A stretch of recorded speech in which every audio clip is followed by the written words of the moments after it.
Now we're moving into plot structure. Every story that you've ever read usually will have a beginning, middle, or end. This sort of plot structure we identify as the three-act method. This is the structure that we'll be using for our stories in this class. And kind of like a play, most plays have three acts. You have the beginning that kind of sets up everything. You have the middle, which is usually the longest act, and that kind of is where the main conflict and climax kind of unfold. And then you have that third act, which is shorter, like the beginning, that first act, and that's where all the loose ends get tied up, and the resolution takes place. So we're going to use that three-act method to kind of plot out our story. There's two types of journeys going on throughout the story that you'll be writing. The first one that you want to establish is the surface journey. This is kind of the physical action that's taking place on the pages.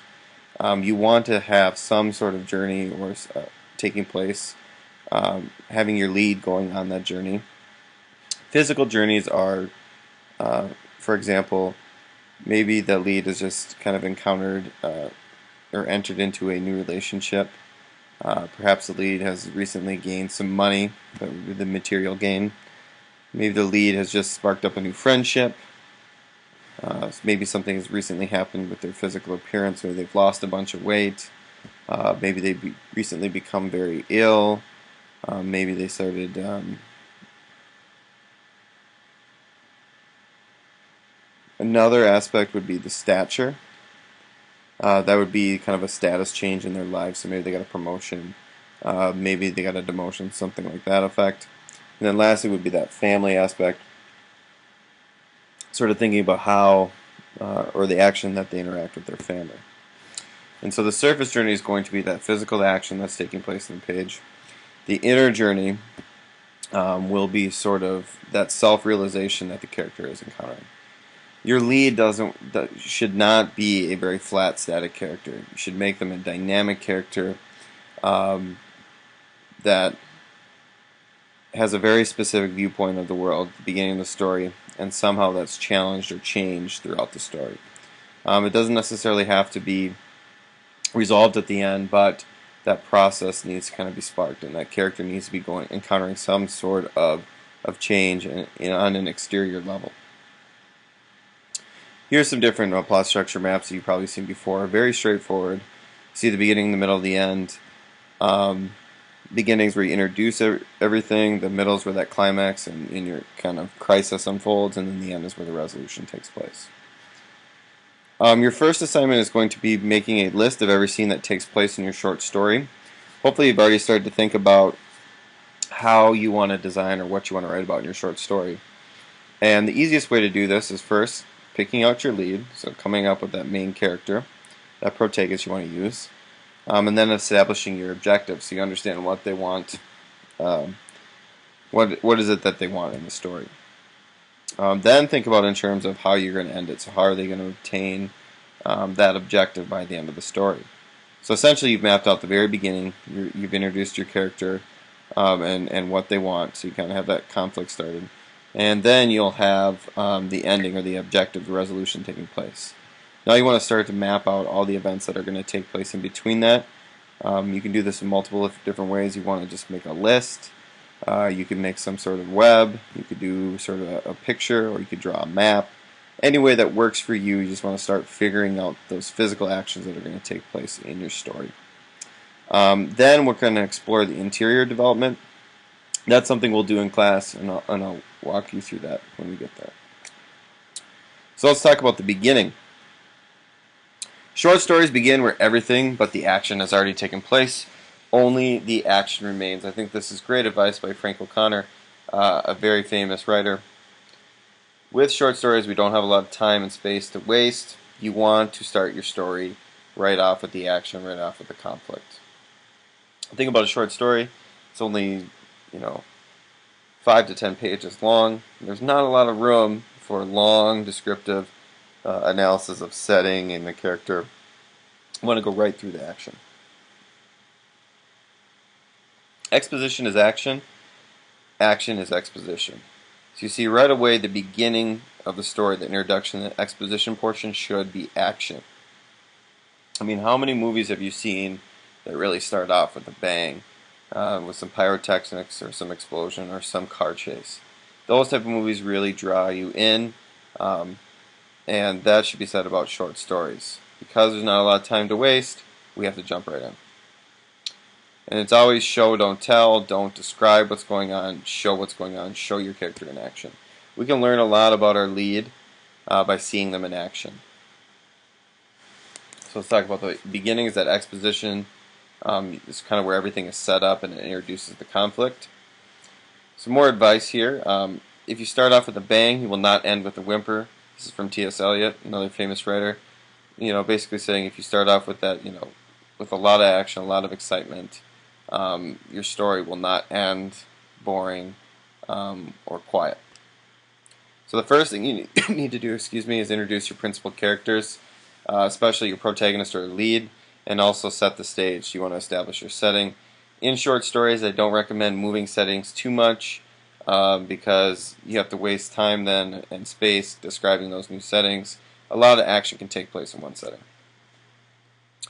The next thing you want to do is create an inciting incident. This inciting incident is a dramatic action that introduces the conflict. So something's going to take place that kind of sets the whole story into motion.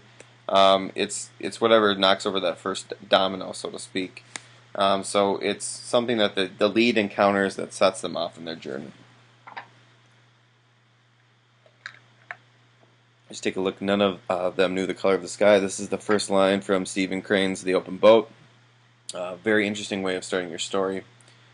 Just keeping in mind that the first line is what the reader is going to read, and if it's interesting and exciting, you're going to be able to draw that reader in. Here's some more famous lines from stories you may or may not have read.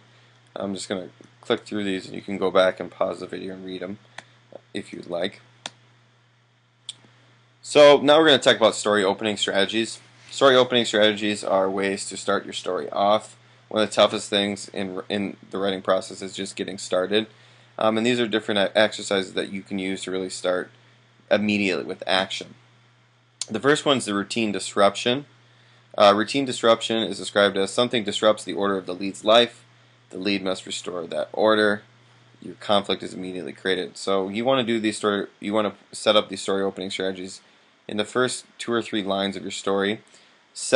Have something disrupt the routine of the lead or the protagonist immediately, and that immediately forces them into action and also sets up the conflict.